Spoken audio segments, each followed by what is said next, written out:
Tokyo Olympics में भारत के लिए एक बहुत ही यादगार दिन है। लगातार टोक्यो ओलंपिक्स में भारत का जो प्रदर्शन था उस पर लोगों की उम्मीदों का जो है दबाव था कि कब भारत की जो झोली है उसमें बार बार मेडल्स आएंगे। तो आज एक के बाद एक साथ टोक्यो ओलंपिक्स में आज पहला दिन था जहां पे 2 मेडल्स कंफर्म हुए। तो मेरे साथ आज जो हैं एक बहुत ही खास मेहमान है जिन्होंने भारत की झोली में बॉक्सिंग के अंदर आज ब्रॉन्ज मेडल आए, और वो मेहमान हैं कोई और नहीं बल्कि टोक्यो ओलंपिक्स की bronze medallist boxer Lovlina Borgohain. Lovlina, बहुत बहुत स्वागत है आपका न्यूज़ 24 पर। Thank you. तो लवलीना हमारे साथ सीधे टोक्यो से जुड़ रही हैं, और आपकी जो हमने लवलीना इस बार ओलंपिक्स में आपका जो सफ़र देखा बहुत ही काबिले तारीफ था। आपने सभी को अपनी परफॉर्मेंस से अपना मुरीद बना लिया, अपना फ़ैन बना लिया है। फर्स्ट टाइम ओलंपिक खेलने गई हैं और ब्रॉन्ज मेडल। अपने एक्सपीरियंस के बारे में बताएं। आपको ओलंपिक में जाने से पहले क्या आप कॉन्फिडेंट थे कि इस बार मेडल आने वाला है? हाँ, मैं पूरी कॉन्फिडेंट थी कि मुझे मेडल आना ही है, लाना ही है। मैंने बस यही सोचा था कि कुछ भी हो जाए, बस जीत के ही आना है। मेरा एम बस गोल्ड ही था, लेकिन मुझे ब्रॉन्ज में रुकना पड़ा। इसके लिए मैं दुखी हूँ। आज मुझे जितना अच्छा खेलना था मैं इतना अच्छा नहीं खेल पाई, लेकिन मेरा बस एक ही एम था कि मैं गोल्ड ही दिलाऊं इंडिया को, लेकिन मैं नहीं कर पाई। लवलीना, जब आपने क्वार्टर फाइनल जीता था हमारी, तब भी आपसे बात हुई थी, मुझे याद है। तब भी आपने यही कहा था कि मैं तब बात करूंगी जब मैं गोल्ड मेडल जीत जाऊंगी, मेरे मेडल के बाउट्स खत्म हो जाएंगे। यस, आपने बिल्कुल सही कहा कि आपका एम गोल्ड मेडल ही था। 9 बॉक्सर्स इस बार टोक्यो ओलंपिक्स में भारत की तरफ से गए थे, और इनमें बड़े बड़े नाम थे। अमित पंघल जैसे बॉक्सर हैं जिनको एक्सपेक्ट किया जा रहा था कि वो ज़रूर मेडल लेकर आएंगे। MC Mary Kom London Olympics में ब्रॉन्ज मेडल लेकर आई थी, लेकिन बड़े बड़े दिग्गज जो थे वो चूक गए। और उसके बाद हमने देखा कि लवलीना एक युवा बॉक्सर जिसने ना सिर्फ वर्ल्ड चैंपियन को हराया बल्कि इस तरीके की परफॉर्मेंस दिखाई कि अब सब लोग कह रहे हैं कि she is the next big thing. तो ऐसे में आपको क्या लग रहा है, जो आपकी परफॉर्मेंस है, सब लोग कायल हैं, मतलब what's your feedback, what's your take? हाँ, अच्छा तो लग रहा है कि मैं मतलब मेडल ले पाई। मेरा लास्ट का जितना भी मैच था बहुत अच्छा गया। आज का बाउट से मैं थोड़ा खुश नहीं हूँ, लेकिन मुझे और अच्छा करना है। नेक्स्ट में जो 24 ओलंपिक है, उससे पहले कॉमनवेल्थ है, एशियन है, उसमें मुझे बहुत अच्छा करना है। मैं खुद को ऐसे प्रिपेयर करूंगी कि मेरा एक भी वीक पॉइंट ना हो। मैं किसी भी चीज से मैं पीछे ना हटूं, और मैं बस नेक्स्ट के जो कंपटीशन में है उसमें बस मैं देश को सिर्फ गोल्ड मेडल ही दिलाऊं।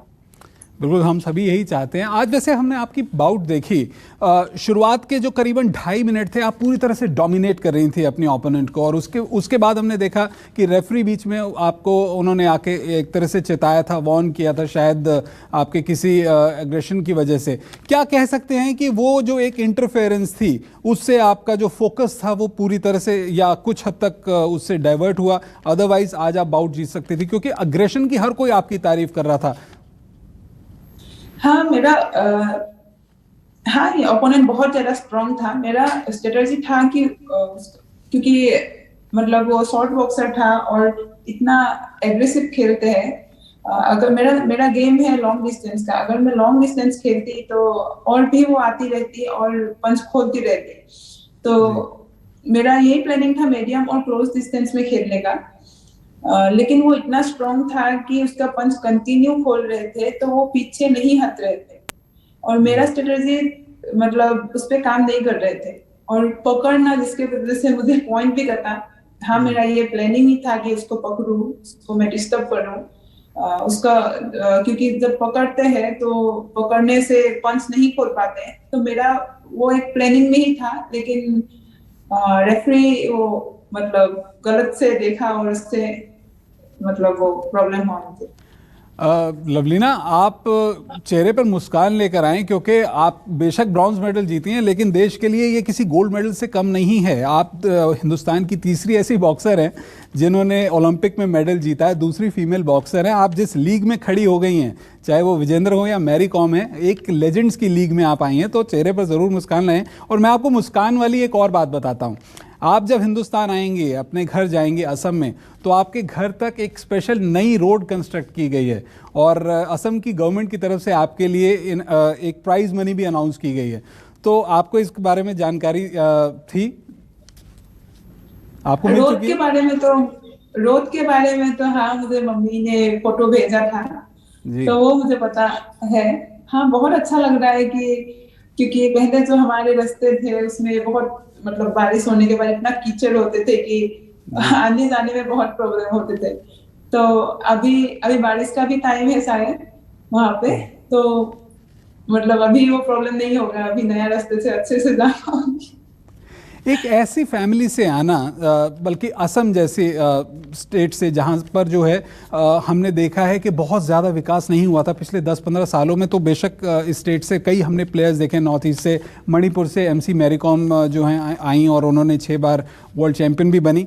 लेकिन असम से जिस तरह से अब एक तरह से हमको दिख रहा है कि एक नई पीढ़ी आ रही है, मीराबाई चानू जो हैं उन्होंने भी वेट लिफ्टिंग के अंदर बहुत शानदार प्रदर्शन किया।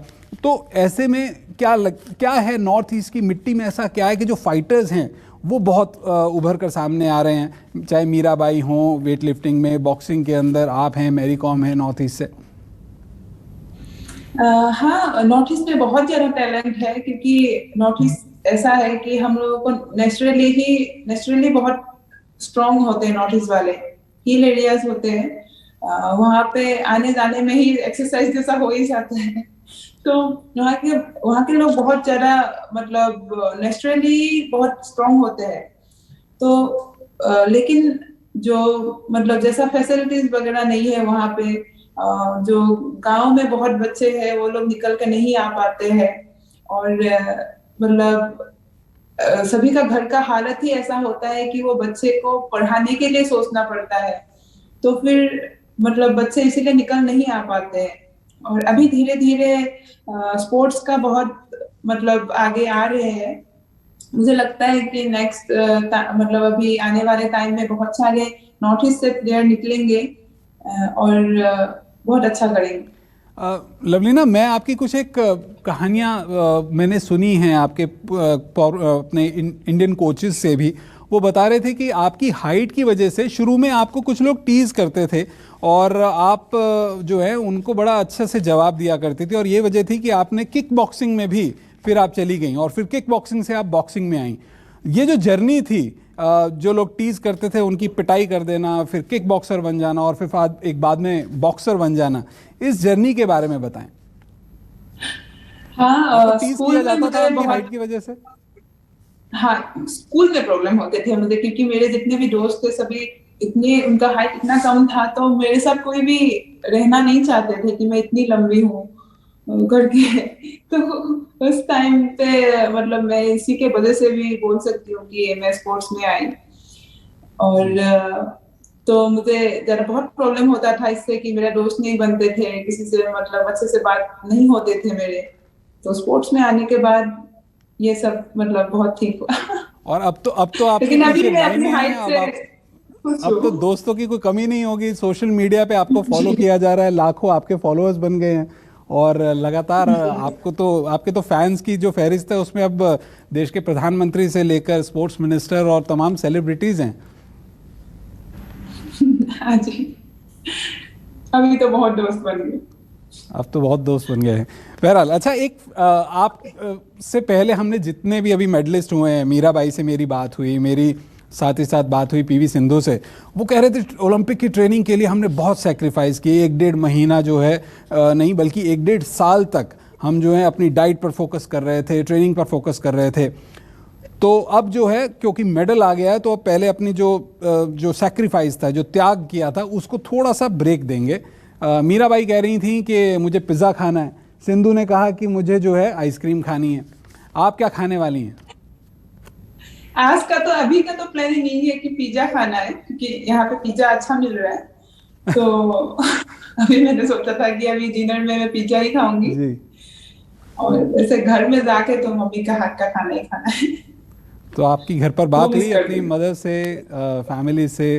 वो बीमार हाँ, हो बस गई 2 थी, मिनट। आप उनके साथ वक्त नहीं बिता पाई, बहुत इमोशनल थी आप उन्हें लेकर, और फाइनली अब मेडल जीता है, इतिहास रचा है। अब मेडल के बाद में मदर से बात हुई आपकी, माता जी से? हाँ, मेडल के बाद तो बात हुई, मम्मी बहुत ज्यादा खुश है। बात इतना नहीं हो पाएगी कि इतने लोग रहते हैं घर में कि भीड़ बन के रखा है तो बात ही नहीं हो पा रहे हैं उनसे। हाँ, लेकिन मुझे पता है वो बहुत ज्यादा खुश है, बहुत ही ज्यादा। अभी तो बात हुई उनसे, तो उन्होंने बोला कि हम दोनों बहुत खुश है, तुम टेंशन मत लो, तुमने बहुत अच्छा किया, हमारे पूरे आसाम के लोग खुश है, तुमने जी। बहुत अच्छा किया, बस ऐसे ही बोला मैंने। और वहाँ पर भी आपको देश से और भी लोगों के फ़ोन आ रहे होंगे, किसी और हाँ, फोन तो बहुत आ रहे हैं। मैंने मतलब सोशल मीडिया ऑफ था मेरा, और जो मैं अभी मतलब नंबर चला रही हूँ वो बस मेरे फैमिली के पास ही था और यहाँ के कोचेस के पास ही था।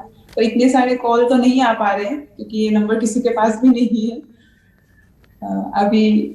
हाँ, मैं इंडिया जाके ही दूसरा नंबर चलाऊंगी।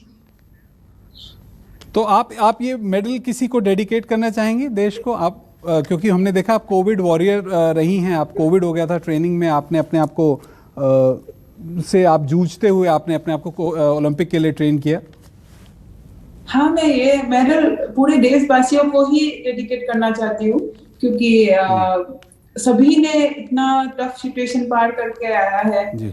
और पूरे देशवासियों ने एक मेडल के लिए इतना प्रे किया है। मैं पूरे इंडिया के सभी मतलब इन देशवासियों को, इंडिया को मैं मेडल डेडिकेट करना चाहती हूँ। चलिए, हमसे बात करने के लिए बहुत बहुत शुक्रिया लवलीना, और उम्मीद करते हैं कि आगे भी आप देश का नाम रोशन करते रहें, और अगली बार जब आप ओलंपिक्स में जाएं तो देश के लिए ज़रूर गोल्ड मेडल लेकर आएं। हमसे बात करने के लिए बहुत बहुत शुक्रिया। Thank you. नमस्कार, मैं हूं मानक गुप्ता। अगर आपको हमारा ये वीडियो पसंद आया हो तो इसे लाइक और शेयर जरूर करें, और हाँ, हमें सब्सक्राइब और फॉलो करना ना भूलें, ताकि आप देश और दुनिया की कोई खबर मिस ना करें। तो जुड़े रहिए हमारे साथ और देखते रहिए न्यूज़ 24।